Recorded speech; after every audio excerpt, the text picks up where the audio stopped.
Sunday is Mom She's Rest Day. Kaya naman, nandito na naman tayo sa Nunong Gala Serye. Bago po kami pumunta sa aming pupuntahan ay titreat muna si Nunong sa all-time favorite, McDo.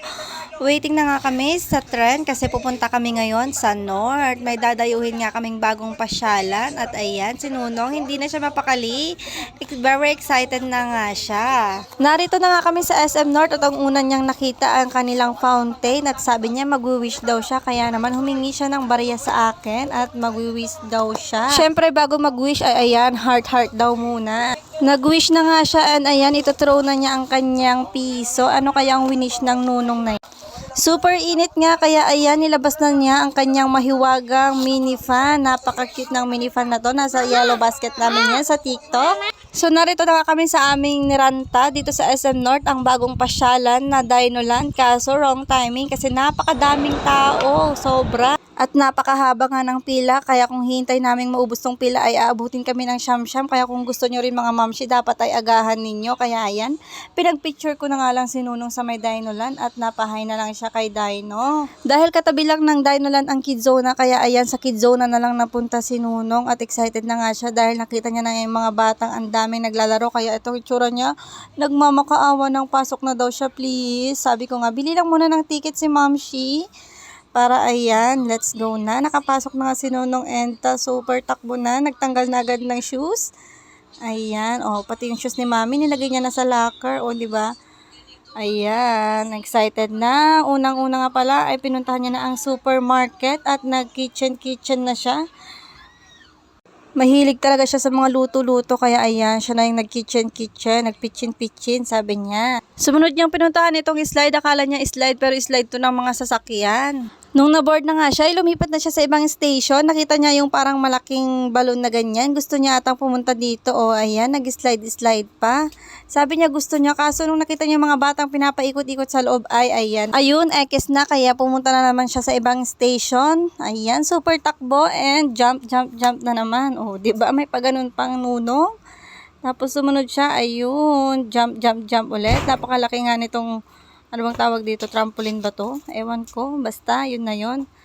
And nakita niya na nga yung favorite spot niya, ang slide, yung spiral slide, yun ang pinaka-favorite spot niya sa lahat ng Kidzona. Ayun, super bilis nga at nakisiksik na siya sa kanyang mga kasamang bata. Marunong na talagang mag-slide ditong mag-isa. O, ayan. Slide. Whee! Para sa akin, ito na yung pinakamalaking Kidzona na napuntahan namin ni Nunong. Napakalawak at napakadaming activities na pwedeng magawa ng mga batas at pwedeng mga mamshis din. Makipagsabayan sa paglalaro, o diba ang dami. Ang lawak din ng kanilang ball pit at ang dami ding mga activities. Heto nga si Nunong at hindi na natatapos sa kanyang pag-i-slide dito. O ayan, another round. O ayan, slide pa more. Nung nagsawa na siya sa may slide ay pumunta na siya dito sa may ball pit area at mayroon na naman siyang in-explore. Andun na siya. Pupunta sana siya sa may trampoline kaso nakita niya yung mga batang madaming nagja-jump doon. Kaya ayan, bumalik ulit siya, lumabas at nag-jump na lang, pumunta sa kabila. Dito naman sa kabilang ball pit. Ayan, tignan niyo ang gagawin niya. Oh. Whee! Gustong-gusto niya talagang nagpapagulong-gulong diyan at nalulubog sa mga ball. O, ito pa nga, nag-try na naman siya ng bagong swing. Ayun, nagpahulog lang naman sa mga ball. O, diba? Napakasaya ng batang to. Siyempre si Mamshi maglalaro din. O, ayan, nag-enjoy din ang Mamshi. Nagpalubog nga rin siya sa mga ball dito. Nakakatuwa lang nung bata ako, hindi namin afford pumunta sa mga kids zone ng ganyan. Ngayong nanay na ako, si Nunong bata pa lang, nakakapunta na.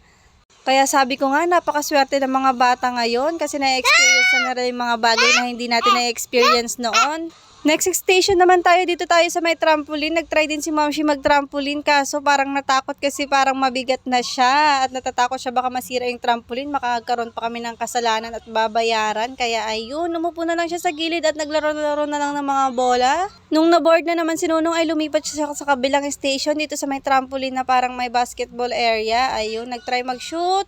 Wale. Napaka-brusko nga ng mga kasama niya at lagi siyang natutumba. O ayan, kaya lumipat na lang siya ulit ng station. Lumipat nga siya dito sa may kabilang station, yung parang may nagbubuga ng hangin at tapos nilalagay yung mga bola at tapos ayan, o ayan, very enjoy siyang nagaganyan ng mga bola. Ang saya-saya niya kasi akala niya magic. Heto nga, tumiiyak na siya kasi may batang nagsarado ng hangin-hangin. Kaya ayan, nakikipag-away na siya dun sa may bata. Kaya lumipat na nga lang siya dito sa may kabilang station, yung parang obstacle na ganyan. Tapos may pa-slide. Ayun, slide na si Nunong. Whee! Nakita ko nga tong parang zipline sa mga bata. Kaya ayan, sabi ko kay Nunong kung gusto niya ay ayun, itry niya. Heto na nga, pinag-try ko na nga siya. Ewan ko ba kung kinakabahan yan o natatakot or nag-e-enjoy. Tingnan niyo yung itsura niya. O ayan, isang balik pa. Sabi ko smile, pero yung smile niya mapait na. Sorry na Nunong. Si Ma'am siya talagang may gusto niyan. Ayun, tapos na. Dito niya na-realize na masaya pa yung ginawa niya. Tinanong ko kung isa pa ang sabi niya, wag na daw. Natakot na naman.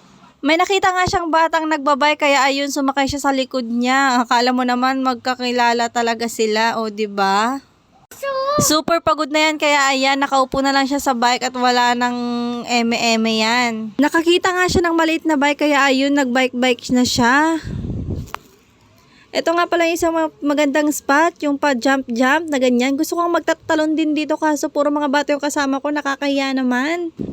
Bumalik nga kami dito sa may ball pit at nag-enjoy na lang siya dito sa may hangin-hangin. Tapos ako ayun, nasa baba na lang, naglalaro na lang ng ball kasi nakakapagod na rin kasi 1 hour and 30 minutes yung pinili naming time. Nung nag-time up na nga siya ay ayan, nagpabuhat na siya sa akin kasi super pagod na nga siya kaya binuhat ko na ang Nunong. Paglabas nga namin bago kami ay umuwi ay pupunta nga kami sa may Alphamart at bumili siya ng kanyang egg at ang kanyang favorite Dutch meal. Ayun na, sa MRT na nga kami at uwian time na. Until next Nunong Gala serye. Bye!